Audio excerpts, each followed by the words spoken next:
Praise the lord. దేవునికి స్తోత్రం కలుగును గాక. దేవుని బిడ్డలారా, ఉదయకాల సమయమున మీ అందరికీ నా శుభవందనాలు తెలియజేస్తూ ఉన్నానండి. ప్రతిదినం దేవుడిచ్చిన వాగ్దానంతో మీ ముందుకు వచ్చే కృపను దేవుడు మాకు అనుగ్రహిస్తూ ఉన్నారు. అందుని బట్టి దేవుని స్తుతులు చెల్లిస్తూ ఉన్నానండి. హల్లెలూయా. దేవుని బిడ్డలారా, ప్రతిదినం వాగ్దానంతోనూ ప్రార్థనతోనూ దినమును ప్రారంభించుకునే కృపను దేవుడు మనందరికీ అనుగ్రహించిన విధానాన్ని బట్టి మనమందరము దేవుని స్తుతించే వారంగా ఉండాలి. హల్లెలూయా, హల్లెలూయా. ప్రతి దినము దేవుని సన్నిధితో ప్రార్థనతో మనం ప్రారంభించాలి. దేవుని బిడ్డలారా, మనము మొదటి స్థానాన్ని దేవునికే ఇవ్వాలి. లేచిన వెంటనే ప్రార్థనతోనూ వాక్యముతోనూ ఎవరైతే దినమును ప్రారంభిస్తారో ఆ దినమంతా కూడా దేవుని కృపను పొందుకుంటారు. ఆ దినమంతా కూడా దేవుని సన్నిధి వారితో పాటు ఉండి వారి పట్ల అనేకమైన కార్యములు, వారి రాకపోకల్లో దేవుని కృపను పొందుకుంటారు. వారు చేస్తున్న ప్రతి పనిలో కూడా దేవుని సన్నిధిని వారు కాపుదలగా పొందుకుంటారు. దేవుని బిడ్డలారా, గనుక ప్రతి దినము కూడా దేవుని సన్నిధితో మనం ప్రారంభించుకుందాం. దేవునితో మాట్లాడుతూ మనం ప్రారంభించుకుందాం. వాక్యంతో దినమును ప్రారంభిద్దాం. దేవుని కృపను పొందుకుందాం. హల్లెలూయా, హల్లెలూయా. దేవుని బిడ్డలారా, ఈ ఉదయకాలం దేవుడిచ్చిన వాగ్దానమును మీ ముందు ఉంచుతూ ఉన్నానండి. యెషయా గ్రంథము 54వ అధ్యాయము 10వ వచనమును మనం చదువుకుందాం.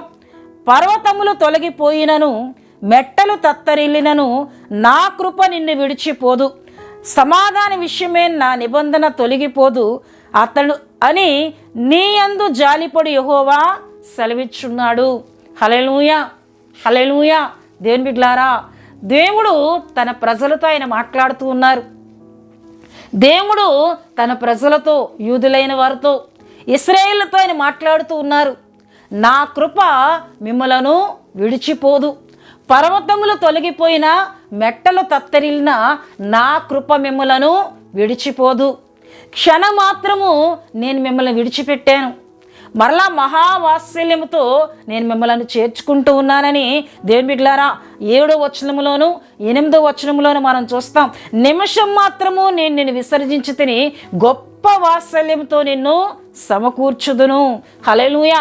మహోద్రేకము కలిగి నిమిషం మాత్రం నీకు విమోకుడనైతిని నిత్యమైన కృపతో నీకు వాత్సల్యము చూపుదును. హల్లెలూయా, హల్లెలూయా.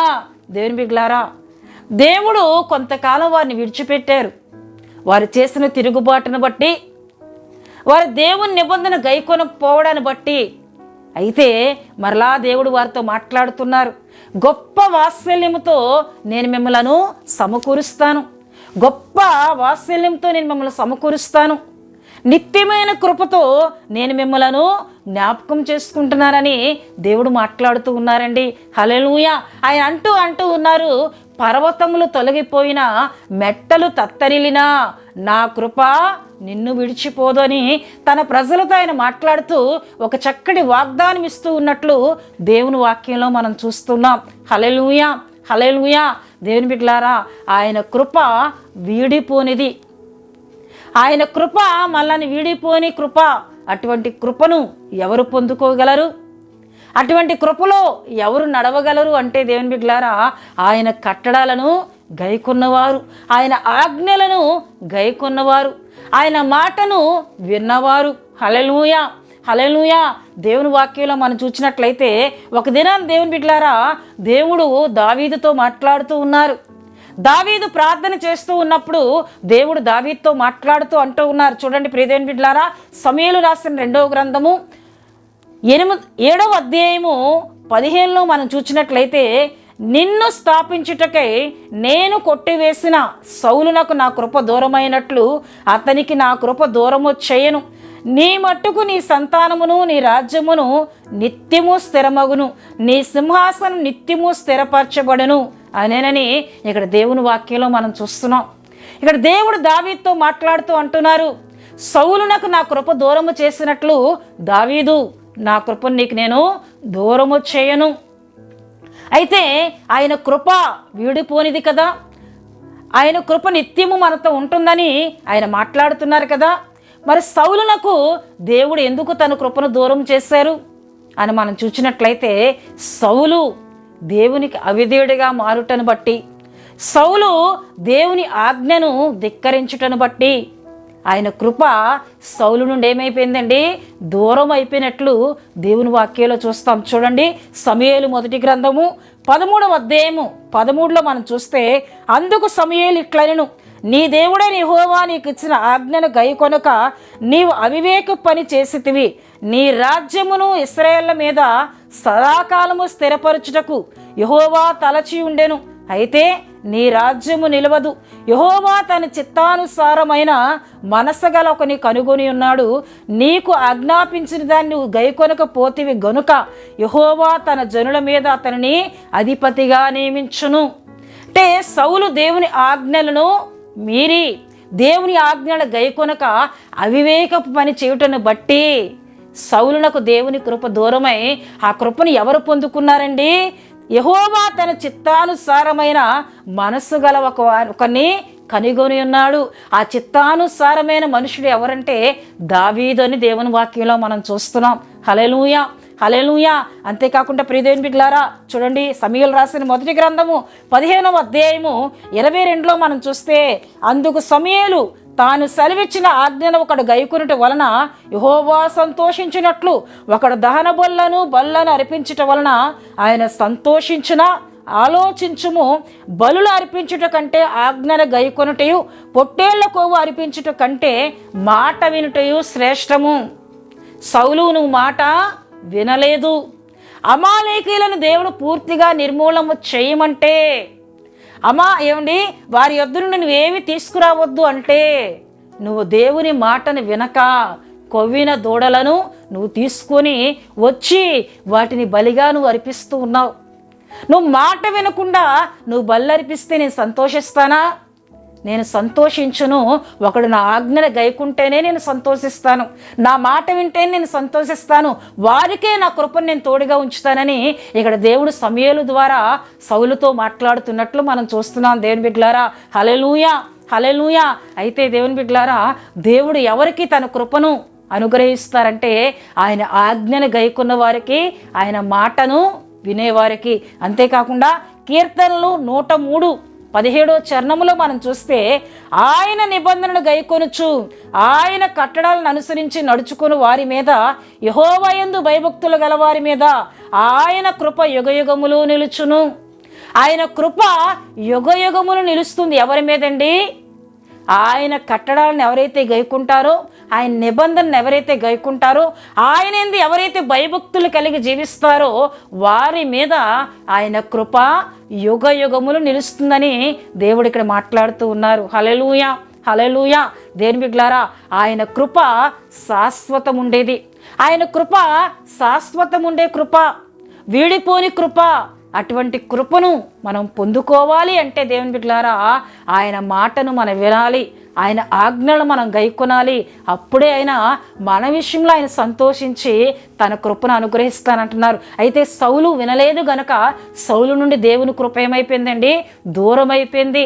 ఆ కృపను ఎవరు పొందుకున్నారు అంటే ఆయన చిత్తాన్ని చేసిన, ఆయనకి ఇష్టముగా జీవించిన, ఆయన మాట విన్న దావీదు పొందుకున్నట్లు దేవుని వాక్యంలో మనం చూస్తున్నాం. హల్లెలూయా. ఉదయకాల సమయంలో దేవుని బిడ్డలారా, దేవుడు మాట్లాడుతూ ఉన్నారు. పర్వతములు తొలగిపోయినా, మెట్టలు తత్తరిల్లినా నా కృప నిన్ను వీడిపోదు, సమాధాన విషయమే నా నిబంధన తొలగిపోదు అని నీ యందు జాలిపడి యెహోవా సెలవిచ్చున్నాడు. ఆయన మన యందు జాలిపడుతూ ఆయన అంటూ ఉన్నారు, నా కృప నిన్ను వీడిపోదు. కృప అనగా దేవుని అనుగ్రహము. దేవుని అనుగ్రహము మన నుండి వీడిపోదు. ఆ వీడిపోని కృపను మనం పొందుకోవాలి అంటే దావీదు వంటి దేవుని చిత్తాన్ని చేసే ఆత్మీయతను కలిగి ఉండాలి. ఆయనకి ఇష్టమైన వారిగా మనం ఉండాలి. ఆయన కట్టడాలను మనం గైకొనాలి, ఆయన నిబంధనను మనం గైకొనాలి. ఆయన యందు భయభక్తులు కలిగి మనం జీవించినట్లయితే ఆయన కృప మనతో ఉంటుంది. కీర్తనలు 136:1 నుండి మనం చూసినట్లయితే ఆయన కృప నిరంతరం ఉండేదని అక్కడ మనం చూస్తాం. అంటే నిరంతరమైన కృప, శాశ్వతమైన ఆయన కృప, వీడిపోని ఆయన కృపను మనం పొందుకోవాలి అంటే ఆయనకి ఇష్టలుగా మనం బ్రతకాలి. ఆయన ఆజ్ఞలను మనం గైకుంటే ఆ కృపను మనం పొందుకుంటామండి. ఆ కృప నిత్యం మనల్ని కాపాడుతుంది. ఆ కృప మనతో పాటు ఉండి మనల్ని నడిపిస్తుంది. ఒక దినాన్ని దేవుని బిడ్డలారా, అపోస్తలుడైన పౌలు గారు ప్రార్థిస్తూ ఉన్నారు, నా బలహీనత నుండి నన్ను విడిపించయ్యా అని. అప్పుడు దేవుడు తనతో మాట్లాడుతున్నారు కదండి, నా కృప నీకు చాలును, నీ బలహీనతలందు నా కృప నీకు చాలును అని.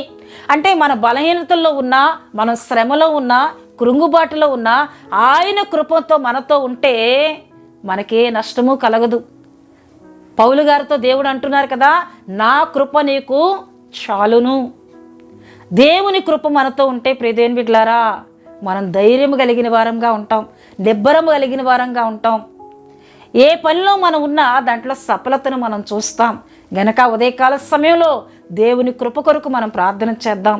ఆయన కృపను మనం పొందుకుందాం. ఆయన కృప శాశ్వత కాలం మనతో ఉండేది. వీడిపోని కృపను పొందుకోవడానికి దేవుని యొద్ద ప్రార్థన చేసి ఈ వాగ్దానంలో ఉన్న ప్రతి దీవెనను పొందుకుందాం. దేవుడు తన వాగ్దాన మాటలను దీవించునుగాక. దేవుని బిడ్డలారా, మీ అందరి కొరకు నేను ప్రార్థన చేస్తూ ఉన్నాను. ప్రతి ఒక్కరు కండ్లు మూసుకొని తల వంచి ప్రార్థనలో నాతో ఏకీభించాలని ప్రభు పేట తెలియజేస్తూ ఉన్నానండి. పరిశుద్ధుడా, ప్రేమ కలిగిన తండ్రి, కృపగలిగిన యేసయ్యా, మీకు స్తోత్రములు చెల్లిస్తున్నాను నాయన. ఉదయకాలం దేవా చక్కటి వాగ్దానంతో మాతో మాట్లాడారు, మీకు స్తోత్రములు చెల్లిస్తున్నాను. అయా వీడిపోని నీ కృపను మాకు అనుగ్రహిస్తానని అయ్యా ఇగో మా యందు జాలిపడి మీరు సెలవిస్తూ ఉన్నారు. అందును బట్టి మీకు వందనాలు యేసయ్యా. పరిశుద్ధుడాని స్తుతులు చెల్లిస్తున్నాను. నీ కృప నిత్యము మాతో ఉండేది ప్రభువా, నీ కృప మమ్మల్ని బలపరిచేది ప్రభువా. గనక నీ కృపను మేము పొందుకోవాలి అయ్యా. నీ కృపలో మేము నాయన ప్రభువా ఎదగాలి అంటే తండ్రి నీ మాటను మేము వినాలి, నీ ఆజ్ఞలు మేము గైకొనాలి ప్రభువా. నీ యందు భయభక్తులు కలిగి మేము జీవించాలి. అటువంటి ఆత్మీయతను కలిగి ఇగో ప్రభువా మీరు ఇచ్చే ఆ శాశ్వతమైన వీడిపోని కృపను పొందుకోవడానికి సహాయం చేయండి. ఈ వాగ్దాన మాటలు విన్నా వీళ్ళందరినీ దీవించమని సందులో ప్రార్థిస్తున్నాను. దినమంతయు మీ కృప దయచేయండి, మీ కాపుదల దయచేయండి, మీ సంరక్షణ తోడుగా ఉంచండి. రాకపోకుల్లో మీరు ఉండండి ప్రభువా. అయాని బిడ్డలు చేస్తున్న ప్రతి పనిలో మీరు తోడుగా ఉండండి. అయానికి స్తుతులు చెల్లిస్తున్నాను. ఎవరైనా బలహీనగా ఉండినట్లయితే యేసుక్రీస్తు నామములో వారి సర్వ శరీరంలో తాకి పరిపూర్ణ ఆరోగ్యమును స్వస్థతను మీరు దయచేయమని ప్రార్థిస్తున్నాను. ఎవరైనా ఏదో కార్యాలు పూనుకుంటే వారికి తోడుగా ఉండి వాటిలో జయమును మీరు కలుగు చేయమని ప్రార్థిస్తున్నాను. దినమంతా తోడుగా ఉండమని, అపవాది క్రియలు ఏ కుటుంబం మీద పని చేయకుండా వాడి క్రియలన్నీ యేసుక్రీస్తు నామములో లయపరిచి నీ బిడ్డల చుట్టూ వారి గృహాల చుట్టూ అయా మీ అగ్ని కంచి మీ రక్త ప్రోక్షణ దినమంతా ఉంచి నడిపించమని యేసు నామములో అడుగుతున్నాం తండ్రి. ఆమెన్. యేసు రక్తమే జయం, ప్రభు యేసు రక్తమే జయం. ప్రభు యేసు రక్తం సంపూర్ణమైనది, అపవాది క్రియలకనంత నాశనం కలుగునుగాక. Amen, amen, amen. దేవుడు మిమ్ములను మీ కుటుంబములను బహుగా దీవించునుగాక. ఆమెన్.